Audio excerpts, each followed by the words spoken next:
కంచె గచ్చిబౌలి భూములపై కేంద్ర మానవ వనరుల అభివృద్ది శాఖ మంత్రి ధర్మేంద్ర ప్రధాన్ ను తెలంగాణ బీజేపీ ఎంపీలు కలిశారు. కంచె గచ్చిబౌలి భూముల విషయంలో జోక్యం చేసుకోవాలని కేంద్ర మంత్రిని కోరారు.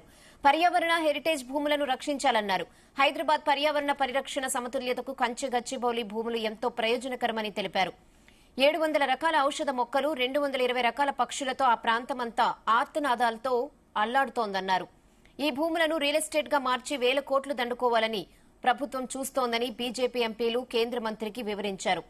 హెచ్సీయూ విద్యార్థులతో పాటు యావత్ హైదరాబాద్ ప్రజలంతా ప్రభుత్వ నిర్ణయాన్ని వ్యతిరేకిస్తున్నారని, తక్షణమే గచ్చిబౌలి భూముల విషయంలో జోక్యం చేసుకుని తగిన చర్యలు తీసుకోవాలని కోరారు.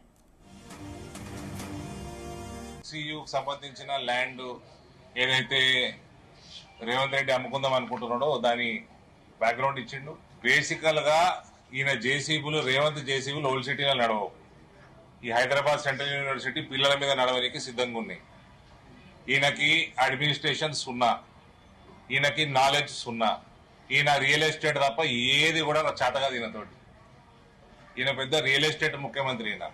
ఈ doesn't know anything.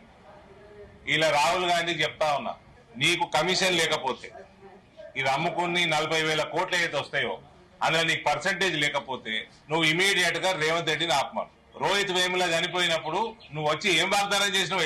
HCU students ఏం వాగ్దానం చేసినావు? ఇవాళ నీ కమిషన్ల కోసం, నీ పర్సంటేజ్ల కోసం రేవంత్ రెడ్డి ఏ ప్యాకేజ్ కి అయితే ముఖ్యమంత్రి పదవి ఇచ్చినావో దాని పైసల కోసం రియల్ ఎస్టేట్ వ్యాపారంలో భాగస్వామ్యమే రాహుల్ గాంధీ. నువ్వు అనుకుంటే నీ ముఖ్యమంత్రి, నీ పార్టీ ముఖ్యమంత్రి ఆపి నిన్న జింకలు చచ్చిపోయినాయి, నిన్న అనేక నెమలిలు చచ్చిపోయినాయి. ఆ ప్రాంతంలో అది ఎంత పెద్ద లంగ్ స్పేస్ తెలియదా? మీ నాయనమ్మ పెట్టింది, అది నాయనమ్మనే అవుతుంది కదా, నాయనమ్మ పెట్టిన యూనివర్సిటీ. కాబట్టి ఇది గ్లోబలీ ప్రామినెన్స్ ఉన్న ఒక ఎమినెంట్ యూనివర్సిటీ. ధర్మేంద్ర ప్రధాన్ గారు దీనికి ఇంకా ఒక ఇంటర్నేషనల్ స్టాండర్డ్ లో చేద్దామన్న ఆలోచనలో సెంట్రల్ గవర్నమెంట్ ఉన్నది. ఈయనేమో జాగలు అమ్ముకుంటున్నాడు. ఈయన ఇది ఖండించడమే కాదు, పూర్తి స్థాయిలో ఏదైతే ఈ దొంగలు కేసీఆర్ ప్రభుత్వం ఉండేనో వాళ్ళు 10 సంవత్సరాలు కావాలని నోటిఫై చేయలేదు దీన్ని. ఇవాళ వీళ్ళు కూడా నోటిఫై చేస్తలేడు. మాకు తక్షణ డిమాండ్, యూనివర్సిటీకి ఈ 2000 దాదాపు 400-500 ఎకరాలు, 2400-500 ఎకరాలు తక్షణమే యూనివర్సిటీకి నోటిఫై చేయాలి.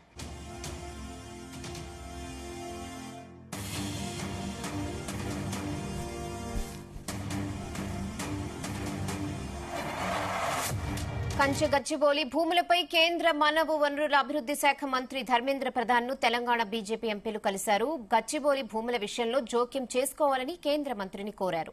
పర్యావరణ హెరిటేజ్ భూములను రక్షించాలన్నారు. ఇదే విషయంపై మరిన్ని అప్డేట్స్ మా ప్రతినిధి శ్రీచరణ్ అందిస్తారు. శ్రీచరణ్. రేయానా యూనివర్సిటీలో రగడ జరుగుతున్న విషయం తెలిసిందే. విద్యార్థి సంఘాలు, విద్యార్థులు అందరూ కూడా అక్కడ ప్రొటెస్ట్ చేస్తున్నారు. సేవ్ హెచ్సీయూ అనే పేరిట. సో ఇది పొలిటికల్ గా కూడా ఇటు ప్రభుత్వాన్ని, ఇటు బీజేపీతో పాటు బీఆర్ఎస్ కూడా వ్యతిరేకిస్తున్నాయి. హెచ్సీయూ విద్యార్థులతో పాటు యావత్ హైదరాబాద్ ప్రజలంతా ప్రభుత్వ నిర్ణయాన్ని వ్యతిరేకిస్తున్నారంటూ కూడా బీజేపీ నాయకులు తెలుస్తున్నారు. సో ఈ మేరకు ఈ రోజు ఉదయం బీజేపీ రాష్ట్ర అధ్యక్షుడు కిషన్ రెడ్డి ఆధ్వర్యంలో కంచె గచ్చిబౌలి భూములపై కేంద్ర మానవ వనరుల అభివృద్ధి శాఖ మంత్రి ధర్మేంద్ర ప్రధాన్ ను కలిశారు. కేంద్ర మంత్రి బండి సంజయ్ తో పాటు తెలంగాణ బీజేపీ ఎంపీలు కేంద్ర మంత్రి ధర్మేంద్ర ప్రధాన్ ను కలిసి ఎంపీలు కొండా విశ్వేశ్వర్ రెడ్డి, అలాగే ఈటల రాజేందర్, ధర్మపురి, గూడెం నగేష్ ఈ కంచె గచ్చిబౌలి భూముల విషయంలో జోక్యం చేసుకోవాలని కూడా కేంద్ర మంత్రిని కోరారు.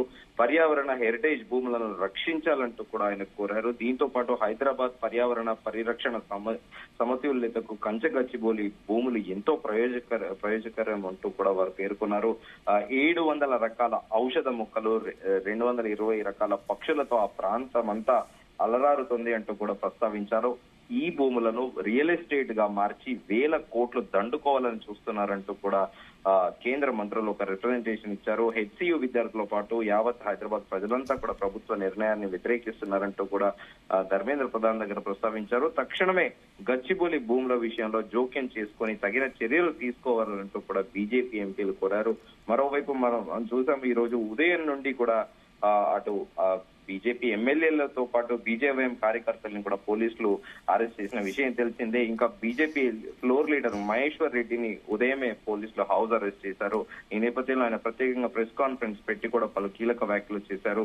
తెలంగాణలో నిర్బంధ అరాచక పాలన సాగుతోంది. ఎక్కడ భూములున్నా అమ్ముకుంటారనేలా పాలనలాగా ఉంది. రియల్ ఎస్టేట్ వ్యాపారం చేస్తున్నట్టుగా వివరించడాన్ని ఖండిస్తున్నామంటూ కూడా ఆయన చెప్పారు. యూనివర్సిటీ భూమిని అమ్ముకొని సంక్షేమ పథకాలను అమలు చేస్తామన్నట్టుగా ఉంది ప్రస్తుత ప్రభుత్వ తీరు. అలాగే పోలీసుల నిర్బంధంలో పాలన కొనసాగుతుంది అంటూ కూడా ఆయన ప్రభుత్వం పైన ఫైర్ అయ్యారు. ప్రజాస్వామ్య పద్ధతిలో యూనివర్సిటీ భూములను సందర్శించేందుకు వెళుతుంటే అరెస్ట్ చేయడము శోచనీయం అంటూ కూడా ఆయన వెల్లడించారు. ఎట్ ది సేమ్ టైం ఎట్టి పరిస్థితుల్లోనూ యూనివర్సిటీకి వెళ్తాము, ఈ రోజు సెంట్రల్ యూనివర్సిటీకి పట్టిన గతే భవిష్యత్తులో మిగతా యూనివర్సిటీలకు కూడా పడుతుంది అంటూ కూడా ఏలేటి మహేశ్వర్ రెడ్డి సంచలన వ్యాఖ్యలు చేశారు. రాష్ట్ర వ్యాప్తంగా ఉన్న అన్ని యూనివర్సిటీలను సందర్శిస్తాము, అందరూ విద్యార్థులను ఏకం చేస్తాము, భూముల అమ్మకాలను ఆపేందుకు విద్యార్థులతో కలిసి ఉద్యమిస్తామంటూ కూడా ఆయన పేర్కొన్నారు. ఎంతకాలం అరెస్ట్ చేసి ఆపుతారు, ఈ భూములను కొనేందుకు వ్యాపారవేత్తలు ముందుకు రావద్దంటూ కూడా ఆయన పేర్కొన్నారు. 369 మంది విద్యార్థులను తూటాలకు బలి కావడంతో ఆ పాపాన్ని కడిగేందుకు ఆ యూనివర్సిటీకి ఇచ్చారు. ఇందిరాగాంధీ చెప్పిన యూనివర్సిటీ భూములను రిజిస్టర్ చేసినందుకు నేడు ఆ భూమి అమ్ముకుంటాం అనడం కూడా దుర్మార్గం అంటూ కూడా ఆయన పేర్కొన్నారు.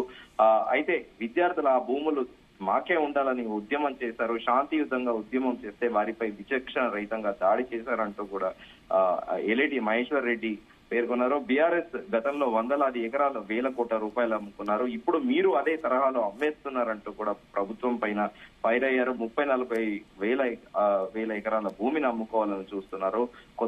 కొంత సంవత్సరము లాఠీ దెబ్బలతో స్వాగతం పలికారంటూ కూడా విద్యార్థులపై దాడి చేసినందుకు సీఎం పైన కేసు పెట్టాలంటూ కూడా ఆయన సంచలన వ్యాఖ్యలు చేశారు. వన్య ప్రాణులు ఉండగా జేసీబీలతో చదను చేస్తున్నారు. పక్షులు, జంతువులు లేవు, గుంటనక్కలున్నాయని సీఎం చెబుతున్నారు. అక్కడ భూమిని ఏ గుంటనక్కకు కట్టబెడుతున్నారంటూ కూడా ఆయన సంచలన వ్యాఖ్యలు చేశారు. మంత్రి శ్రీధర్ బాబు ఒక్క అంగుళం భూమి అమ్మబోమని చెప్తారు. మరోపక్క సీఎం భూములు తెగనమ్ముతున్నారంటూ కూడా ఆయన ఫైర్ అయ్యారు. గత ప్రభుత్వాలు ఈ భూమి అమ్మి ఉంటే ఇప్పుడు ఈ భూములు ఉండేవా అంటూ కూడా ఆయన ప్రశ్నించారు.